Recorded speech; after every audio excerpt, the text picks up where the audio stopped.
Joe buys a jacket on a Tuesday night. Not because he needs it, not because it's cold.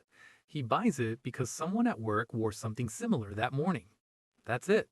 No spreadsheet, no budgeting app, just a quiet moment of comparison in an elevator mirror. And before Joe even realizes what's happening, his thumb taps buy now. This story isn't about jackets. It's about something much older, much deeper, something wired into your brain. Because Joe isn't trying to look rich. He's trying to feel safe. Joe is not reckless with money. He pays his bills, shows up to work, brings lunch sometimes, checks his bank app more than he'd like to admit. From the outside, he looks responsible. But every few weeks, something strange happens. A new phone, nicer shoes, upgraded headphones, a car that stretches the monthly payment just a little too far. Each purchase feels small, justified, earned, but together they form a pattern Joe doesn't see yet. And neither do most people. It usually starts with scrolling. Joe opens his phone while waiting for coffee. Someone from high school just bought a house. A coworker posted vacation photos. An influencer is unboxing something Joe didn't even know existed yesterday. Joe doesn't feel jealous. Not exactly. He feels behind. Behind in life, behind in progress, behind in adulthood. No one taught him this feeling has a name. All he knows is that it's uncomfortable. So his brain looks for relief. That relief often comes in cardboard boxes, delivered to his door. Inside them, tiny pieces of identity. A watch that says, I'm doing okay. Shoes that say, I belong. A phone that says, I'm keeping up. Joe tells himself he just likes nice things. But if that were true, why do the purchases spike right after social moments? After group dinners, after weddings, after seeing friends he hasn't seen in years? Joe doesn't buy things when he's alone and calm. He buys when he feels measured, observed, compared.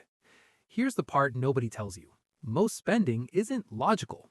It's social. Your brain is constantly scanning for your place in the tribe. Am I safe here? Am I respected? Do I fit in? Thousands of years ago, these questions meant survival. Fall behind the group and you didn't eat. Today, you don't get kicked out of the tribe. You just feel invisible. So Joe spends. Not for pleasure, for position. He doesn't wake up thinking, I'm going to status signal today. He wakes up tired, goes to work, listens to people talk about their renovations, their new gadgets, their weekend trips, and something subtle happens inside him. His shoulders tighten, his smile changes.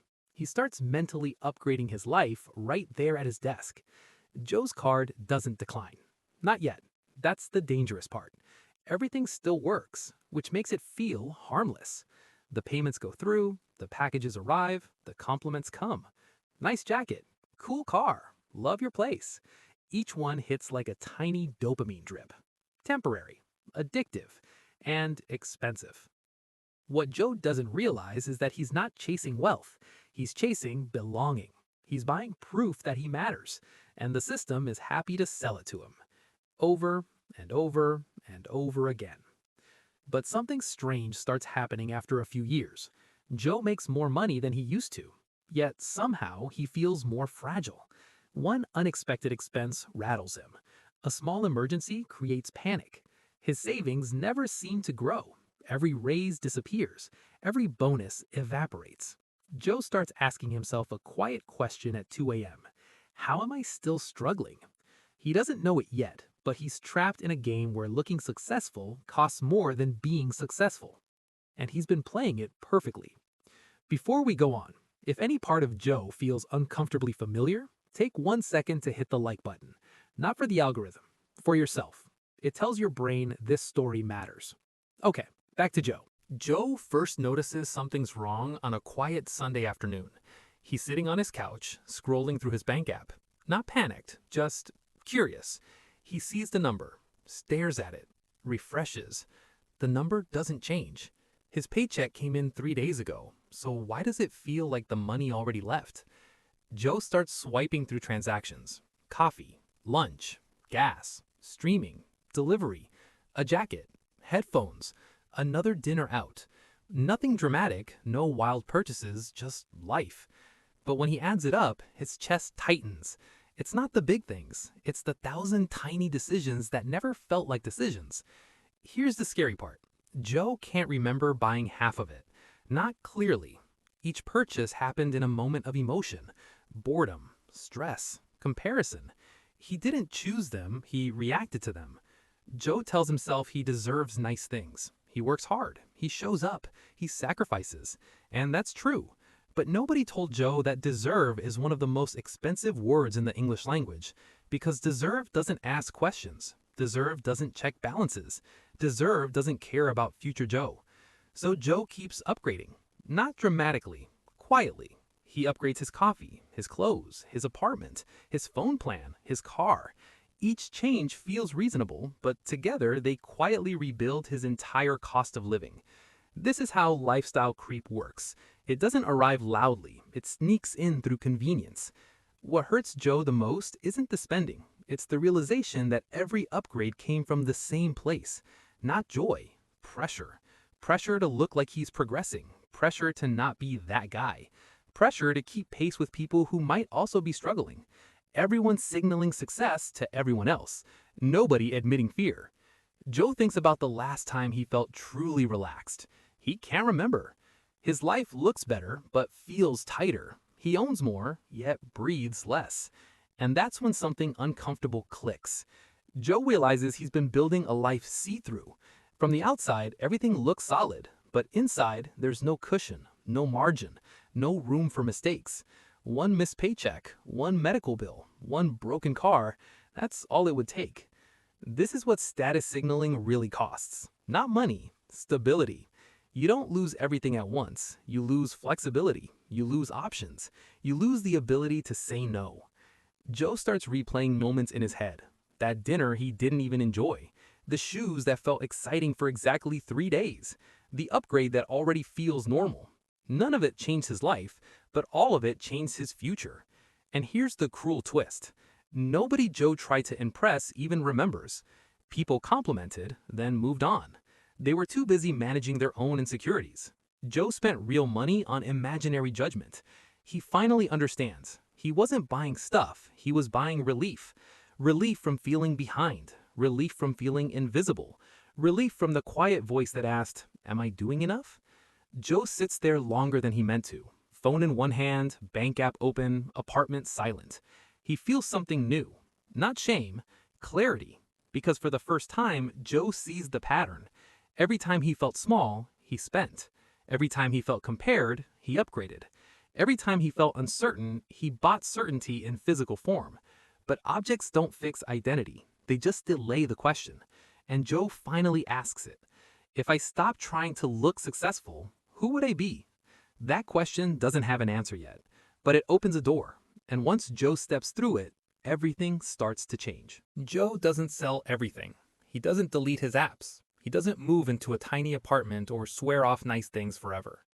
Real change rarely looks dramatic. It looks quiet.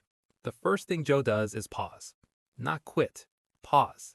The next time he feels that familiar urge, the scroll-triggered itch, he waits 10 minutes. Just 10. He notices how the feeling rises and falls. That's when Joe realizes something powerful. The urge wasn't permanent. It was emotional weather. Joe starts paying attention to what actually triggers his spending.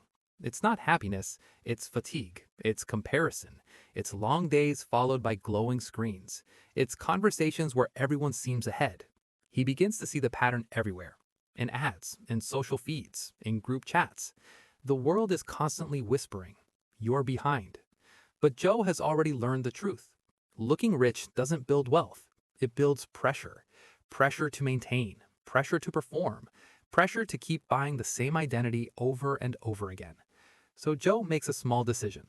He stops upgrading for other people. Not loudly, not publicly. He just stops.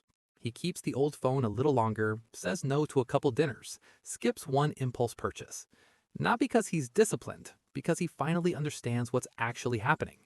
Every dollar he doesn't spend is breathing room. Every pause is power. Every ignored comparison is freedom. Something unexpected happens. Joe feels lighter, not richer, lighter. He sleeps better, his shoulders drop, the invisible race slows down. For the first time in years, Joe feels like he's moving at his own speed. And that's when the real shift begins. Joe starts rebuilding something that never shows up on Instagram. Margin. A small buffer. A little savings. A sense that if life throws a punch, he won't immediately fall over. Nobody notices. There are no compliments for stability. No likes for restraint. No applause for quiet progress. But Joe notices. And that's enough. He still buys things sometimes. He still enjoys life. He still upgrades when it actually matters. The difference is simple. Now he asks one question first. Am I buying this for me or for how I want to be seen? That single question saves him thousands. Joe realizes something most people never do. Status is rented. Peace is owned. Years from now, Joe won't remember the jacket, or the phone, or the dinners. But he will remember the moment he stopped chasing approval, the moment he stepped off the treadmill, the moment he decided his future mattered more than appearances. And here's the part that matters for you. Joe isn't special. He's not smarter. He didn't unlock a secret strategy. He just noticed the game. That's all. Once you see it, you can't unsee it. Because most people aren't broke from bad math. They're broke from trying to belong. If this story felt personal, that's not an accident. Your brain runs the same software. We all want to feel safe, seen, respected. The system knows that, and it sells solutions in cardboard boxes. But real security doesn't come from looking successful. It comes from quiet choices nobody claps for, from slowing down, from pausing, from deciding who you're actually trying to impress. Joe finally understands, and maybe now, you do too. If you saw a little of yourself in Joe, hit like. Tell me in the comments which part stuck with you. Subscribe to Average Joe Invest for more stories like this, and share it with someone you care about.